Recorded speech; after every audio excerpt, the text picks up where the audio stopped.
여러분 안녕하십니까? 오늘은 창세기 20장 1절에서 18절 말씀이 되겠습니다. 창세기 20장 전체가 되겠습니다. 그리고 오늘 부를 찬송은 263장 이 세상 험하고 나비로 약하나 하는 찬송이 되겠습니다. 오늘 말씀은 아브라함이 소돔과 고모라의 멸망을 본 그 이후의 말씀을 우리에게 전해주고 있습니다. 그래서 20장 1절에 보면 아브라함이 거기서 네게브 땅으로 옮겨가 가데스와 숲 사이 그랄에 거류하며 다시 이제 이방 땅에서 살게 되는 것입니다. 소돔과 고모라가 멸망했습니다. 어쨌든 불행한 구원이든 부끄러운 구원이든 롯의 가정은 구원을 얻었는데 이 롯의 가정의 구원에 대해서 성경은 이렇게 말씀하고 있습니다. 여러분 한번 보십시오. 19장 29절의 말씀인데 하나님이 그 지역의 성을 멸하실 때 곧 롯이 거주하는 성을 엎으실 때에 하나님이 아브라함을 생각하사 롯을 그 엎으시는 중에서 내보내셨더라. 소돔과 고모라를 뒤엎을 때 하나님께서 아브라함을 생각해서 그래도 롯을 구원해 주셨다 하는 것입니다. 여러분, 하나님께서 나를 생각하사 그래도 긍휼을 베풀어 주셨다. 하나님이 기도하는 나를 생각해서 구원의 은총을 베풀어 주셨다. 여러분, 믿는 자들이 가지는 축복과 하나님의 자비하심이 바로 여기에 있는 것입니다. 아브라함은 이런 믿음의 사람이었습니다. 그런데 그랄 지역에 가서 그는 또 한 번 실수를 범하게 되는데 그것이 뭐냐면 이런 것입니다. 그의 아내 사라를 자기 누이라 하였으므로 그랄 왕 아비멜렉이 사람을 보내어 사라를 데려갔더니 또 한 번 이집트에 가서도 그랬는데 자기 부인을 누이라고 이렇게 여동생이라고 말하게 된 것입니다. 그랬더니 그 지역의 왕인 아비멜렉이 이 사라를 좋아해서 데리고 갔습니다. 그런데 하나님께서 아비멜렉에게 꿈속에 나타나셔서 이 여인이 남의 남편이 있는 여자다. 함부로 건드리면 너 벌받게 된다. 그래가지고 깜짝 놀라서 그가 이제 아브라함에게 다시 돌려주고 선물도 보내고 어째서 이런 일을 했느냐 하는 이야기를 하게 됩니다. 그래서 아브라함이 이제 그런 이야기를 하죠. 그 나의 누이이기는 한데 내가 우리 이복 여동생이긴 한데 이제 여기 사람들이 악하기 때문에 혹시 나를 죽이고 아내를 뺏어갈까봐 그렇게 했습니다. 이렇게 이제 핑계를 대기는 합니다. 그러나 하나님께서 꿈속에서 말씀해 주시고 섭리해 주셔서 이 아비멜렉과 아브라함은 오히려 좋은 관계가 되었고 또 아브라함은 많은 선물도 받게 되었습니다. 그래서 이 말씀을 보니까 이렇게 말씀하고 있습니다. 사라에게 이르되 내가 은 1000개를 네 오라비에게 주어서 그것으로 너와 함께 한 여러 사람 앞에서 네 수치를 가리게 하였노니 네 일이 다 해결되었느니라.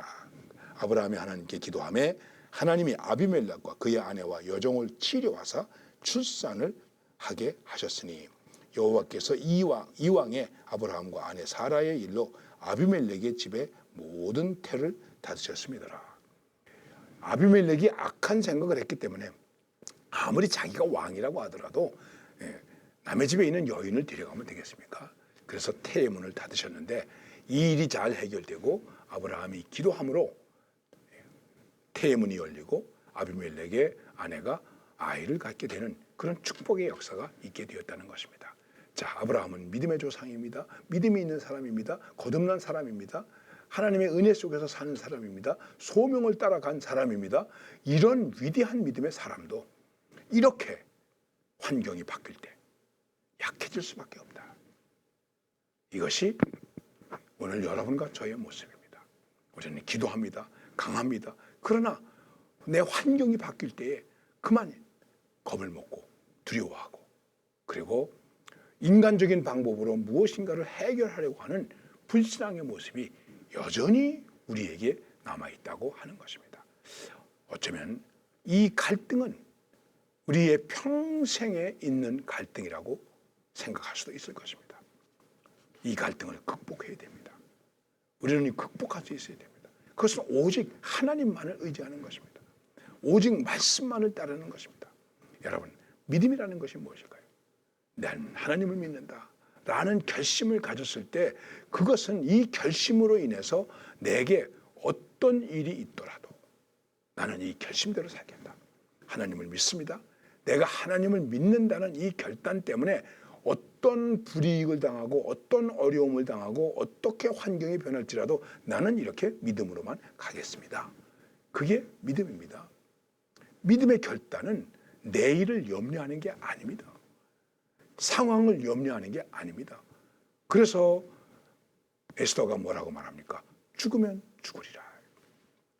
풀무불 안에 앞에 있는 다니엘의 세 친구가 뭐라고 말합니까? 하나님이 우리를 구원하실 수도 있습니다. 그러나 그렇게 하지 아니하실지라도 우리는 우상에게 절할 수 없나이다. 결과 때문에 이렇게 할 수도 있고 저렇게 할 수도 있다. 이렇게 하면 좋아지기 때문에 이렇게 하면 나빠지기 때문에 할 수도 있다. 안 할 수도 있다. 이거는 타협입니다. 그리고 전략입니다. 계략입니다. 그래서 믿음은 모험입니다. 믿음은 도전입니다. 하나님을 믿고 나아가는 그것뿐입니다. 그래서 오직 믿음으로 그것밖에는 없는 것입니다. 그런데 우리가 자꾸만 믿음이 아닌 것으로 생각한다는 것입니다. 그러면서 어떻게 될까요? 우리의 나약함이 드러나는 것입니다.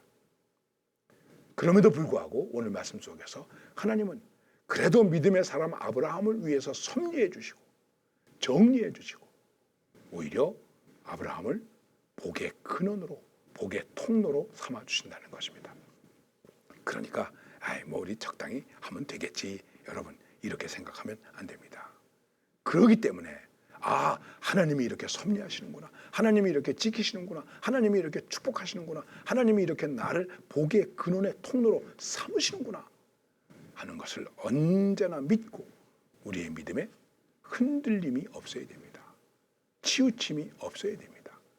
다시 한번 오직 믿음으로 그리고 그 믿음이 하나님 앞에서 나를 의롭게 하는 그러한 믿음이 되어야 할 것입니다. 그게 믿음의 사람의 축복입니다. 이 세상 험하고 나비록 역하나 주 예수 힘주사 든든하게 해주셔서 나비록 약해도 늘 넘어져도 그래도 우리는 믿음으로 나아갈 때 하나님은 우리와 함께 하실 것입니다. 이 믿음의 고백을 새롭게 하시면서 오늘도 이 세상 험하지만 믿음으로 승리할 수 있기를 바랍니다. 감사합니다.